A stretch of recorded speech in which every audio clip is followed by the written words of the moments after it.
मौसम विभाग के डीजी डॉक्टर मृत्युंजय महापात्रा ने बताया कि दक्षिण पश्चिम मानसून अभी सक्रिय है। मानसून दिल्ली, हरियाणा, उत्तर प्रदेश, गुजरात, राजस्थान, पंजाब, जम्मू और मध्य प्रदेश के कुछ हिस्सों में पहुंच चुका है।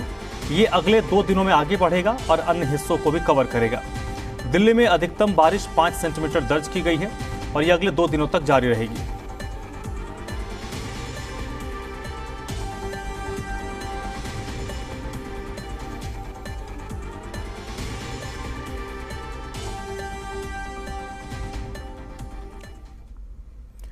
दिल्ली और हरियाणा में मौसम का मिजाज बदल गया है।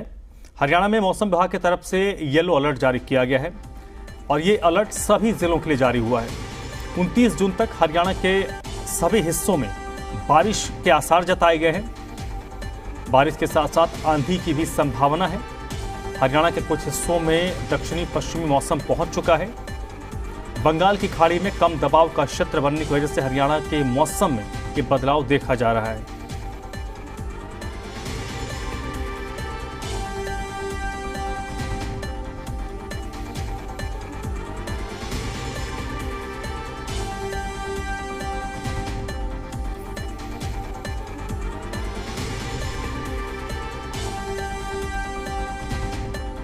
तो हरियाणा और दिल्ली को एक तरीके से कहें तो मानसून सक्रिय हो चुका है और हरियाणा के सभी जिलों में 29 तारीख तक येलो अलर्ट जारी किया गया है। मानसून ने लगभग आधे भारत में दस्तक दे दी है। अब इससे कई शहरों के हालात ऐसे हैं मानो बादलों ने इमरजेंसी लगा दी है। दिल्ली, हरियाणा में बारिश ने अपना प्रकोप दिखाना शुरू कर दिया है। दिल्ली में हुए हादसे में एक महिला की जान चली गई तो पंचकुला में जल प्रलय जैसे हालात डरावने हो गए हैं। हिंदुस्तान, ये हरियाणा, दिल्ली, महाराष्ट्र की वो तस्वीरें हैं जो खौफ पैदा कर रही हैं कि जब आसमान से बादल बेहिसाब बरसते हैं तो धरती पर इमरजेंसी जैसे हालात पैदा हो जाते हैं। देश के कई राज्यों में प्री मॉनसून से पहले बादलों ने प्रकोप दिखाना शुरू कर दिया है। कई शहरों में धरती के जलमग्न हो जाने जैसे हालात हैं।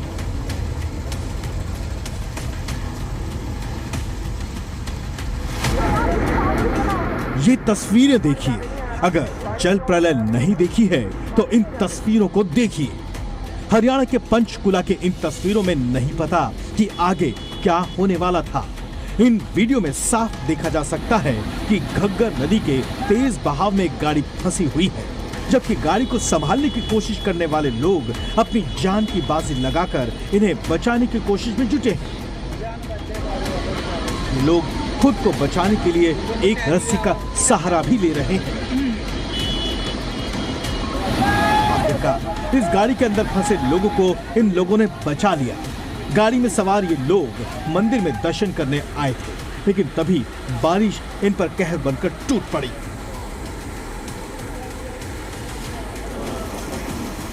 हरियाणा के अंबाला में भी बारिश रुकने का नाम नहीं ले रही, जबकि झज्जर में सड़कों की जगह सिर्फ और सिर्फ नदियां दिखाई दे रही हैं।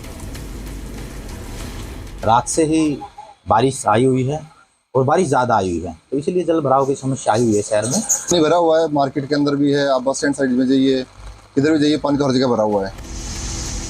गुरुग्राम नेशनल हाईवे 48 पर एक बार फिर हालात खराब दिख रहे हैं। यहाँ जल भराव के चलते गाड़ियों की रफ्तार पर पूरी तरह ब्रेक लग गया है।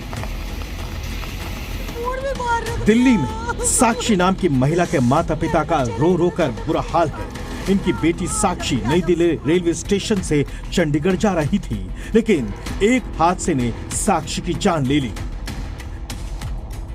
थोड़ी देर में इसी मेरी बेटी का फोन आ गया, पापा आप जल्दी काटो, गाड़ी को वहीं छोड़ दो जहां पर भी खड़े हो, मुझसे गाड़ी मत पार करो, आप साक्षी को कुछ हो गया, साक्षी एकदम गिर गई है नीचे, बाकी मुझे कुछ होश नहीं है। जबरदस्ती मम्मी आप ठीक हो जाओगे, आप चलोगे, फिर हमारे साथ घूमोगे। मेरे को नहीं पता था वो मेरे को छोड़ के चली जाएगी। नई दिल्ली रेलवे स्टेशन में बारिश की वजह से हुई वाटर लॉगिंग में करंट दौड़ने से साक्षी की मौत हुई है। महिला अपने परिवार के साथ वंदे भारत एक्सप्रेस से चंडीगढ़ जा रही थी। ये खंबा जिसमें से आप ये तारे देख रहे हैं, इन्हीं तारों की वजह से यहाँ पर पहुँचते ही वो करंट की चपेट में आ गई, जिसकी वजह से उसकी मौत हो गई। पुलिस ने इस मामले में केस दर्ज कर जांच शुरू कर दी है। वहीं दिल्ली में प्री मॉनसून ने अभी से ही विकराल रूप ले लिया है। यहाँ रुक रुक कर बारिश हो रही है। दिल्ली में मॉनसून की पहली बारिश के बीच आरके फोरम की इन 3 दुकानों के छज्जे भरभरा कर गिर गए हैं। स्टूडियो साकार स्टूडियो, अच्छा, उस टाइम हमारी दुकान खुली हुई थी, पर सडनली क्या हुआ है 10:45 पे आके दुकान ओपन कर रहे थे, फिर उसके 2 सेकंड के अंदर ही सारा एक ही बार में ढह गया। असम में भी कई जिलों में भारी बारिश के बाद हालात बिगड़ रहे हैं। जाहिर है अभी तो ये बेहिसाब बारिश की शुरुआत है, जबकि पूरा मॉनसून बाकी है। ब्यूरो रिपोर्ट, जी मीडिया। और इस वक्त मेरे कुछ सहयोगी अलग अलग जगहों से जुड़ रहे हैं। गुरुग्राम से योगेश इस वक्त मेरे साथ जुड़ चुके हैं। प्रणव भारद्वाज ग्रेटर नोएडा से इस वक्त मेरे साथ जुड़ रहे हैं और पीयूष गौड़ गाजियाबाद से इस वक्त मेरे साथ जुड़ चुके हैं, जो आपको अपने अपने क्षेत्र में मौसम का हाल और मौसम से हो रही दुश्वारियों के बारे में बताएंगे। सबसे पहले गुरुग्राम का रुख कर लेते हैं, जहां से योगेश इस वक्त मेरे साथ जुड़े हैं। योगेश, सबसे पहले मौसम और मौसम से जो दुश्वारियां लोगों को हो रही हैं उसका अपडेट बताइए। जी बिल्कुल, बेमौसम जो मौसम की बेलगाम मनमर्जियां चलती हैं, आम जन को तो परेशानी हो रही है और कहीं ना कहीं हालात जो है गुरुग्राम में बाढ़ जैसे हो जाते हैं। अगर मौसम एक्सपर्ट्स की माने तो ऐसा 67 साल बाद हुआ है कि दिल्ली और मुंबई में एक साथ मानसून आया, और साथ साथ ये भी कहा जाता है कि एक ही पैटर्न पर जो है मानसून को नहीं रखा जा सकता। और अगर बात करें मौसम एक्सपर्ट्स की तो उनका ये भी कहना है कि बिपरजॉय जो तूफान आया था उससे कहीं ना कहीं मानसून की गति में बदलाव आया, और उसका यही वजह है कि मुंबई के साथ साथ दिल्ली में मानसून आया और गुरुग्राम में भी मानसून आ चुका है। और मानसून आने के बाद कहीं ना कहीं गुरुग्राम वासियों के लिए आफत बन चुकी है, क्योंकि कहीं ना कहीं तपती हुई गर्मी से तो राहत मिल ही जाती है, लेकिन जो जल भराव की स्थिति होती है या फिर अन्य जो समस्याएं पैदा होती है उनसे कहीं ना कहीं परेशानी होती है। उमस भरी गर्मी पिछले एक सप्ताह से चल रही थी। हालांकि जो अधिकतम तापमान था वो 36 डिग्री टेम्परेचर चल रहा था, लेकिन बात करें गर्मी की तो उमस की वजह से लोग काफी परेशान थे।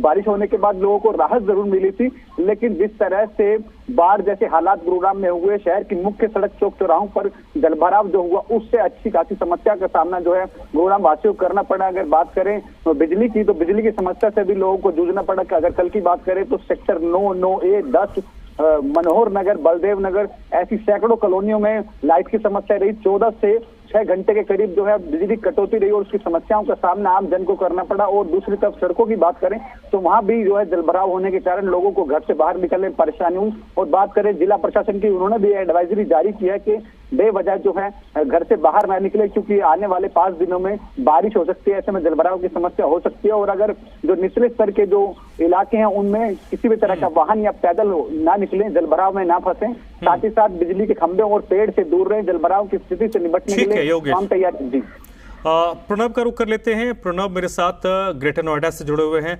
प्रणब, मॉनसून से लोगों को राहत तो मिली है, क्योंकि पिछले 3-4 दिन पहले तक उमस से लोग परेशान थे, और पिछले 24 घंटे 36 घंटे से मौसम में जो तब्दीली आई है, उमस से बड़ी हद तक लोगों को राहत मिली है।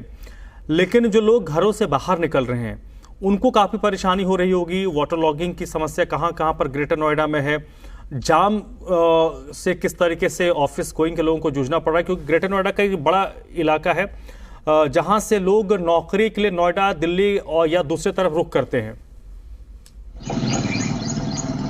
जी बिल्कुल सही कहा आपने। जिस तरीके से अगर बात करें हम ह्यूमिडिटी की, तो कहीं ना कहीं ह्यूमिडिटी में तो अंतर है, लेकिन जिस तरीके से अगर बारिश की बात करें तो बारिश होने के बाद में कई सेक्टरों में जलभराव की स्थिति देखने को मिली है, और जो रोड है वहां पे जाम की स्थिति देखने को मिली है। क्योंकि जिस तरीके से कल भी नोएडा में सीएम का प्रोग्राम था, वहां खुद भी स्टेडियम में जिस तरीके से पानी भरा था, पूरे प्रोग्राम की रट पिट गई थी। तो उस तरीके से जो मानसून की अगर बात करें तो ह्यूमिडिटी से राहत है, लेकिन जो लोग यहाँ से सर्विस टाइम पे यहाँ से निकलते हैं, ऑफिस टाइम की बात करें सुबह की और शाम की, तो जाम की स्थिति लगातार देखने को बढ़ रही है।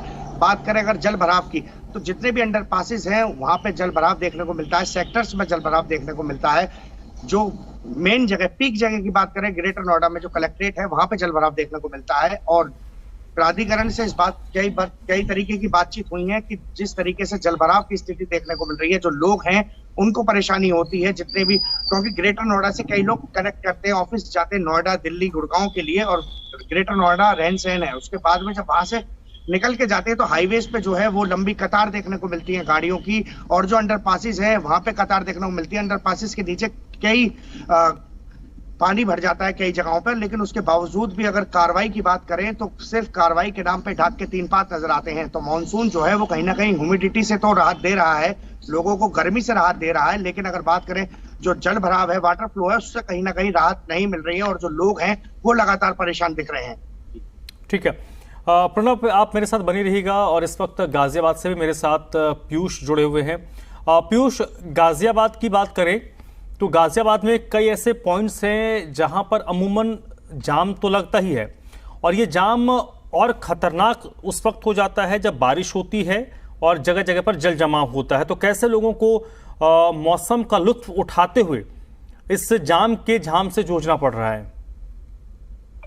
देखिए, बिल्कुल मैं आपको बता दूं, आज सप्ताह का पहला दिन है, तो ऐसे में यहाँ मौसम खुशगवार बना हुआ है। तापमान में गिरावट 10 से 12 डिग्री की जो पिछले हम 2-3 दिनों से बारिश के बाद देख रहे हैं कि बारिश पड़ी है, उसके बाद तापमान में गिरावट आई है, तो कहीं ना कहीं मौसम खुशगवार बना हुआ है। गनीमत की बात है, ह्यूमिडिटी होने के बावजूद यहाँ जो हवा चल रही है वो लोगों को खासी राहत देती हुई नजर आ रही है। तो ऐसे में गर्मी का, या आप ये कहें जो एक उमस भरी गर्मी का एहसास बिल्कुल नहीं होने दे रही है। मौसम बिल्कुल ही 3 दिनों पहले की अगर हम बात करें तो यहाँ पर परिवर्तित दिखाई दे रहा है। तो लोगों के लिए गर्मी से राहत की बात है, और राहत की बात ये भी है कि आज बारिश यहाँ पर नहीं हुई है, तो ऐसे में जो कल का जल भराव था वो भी जगह जगह कम हो गया है अपेक्षाकृत, क्योंकि जो जल भराव है वो खुद से भी निकलता है, कुछ जो प्रबंधन समितियां हैं वो भी उसकी व्यवस्था करती है। तो सड़कों पर आज जल भराव की स्थिति कल की तुलना में ज्यादा बेहतर है, क्योंकि ऐसा जल भराव दिखाई नहीं दे रहा। सप्ताह का पहला दिन है, ऐसे में लोग मौसम का लुत्फ लेते हुए ऑफिस जा रहे हैं। और यहाँ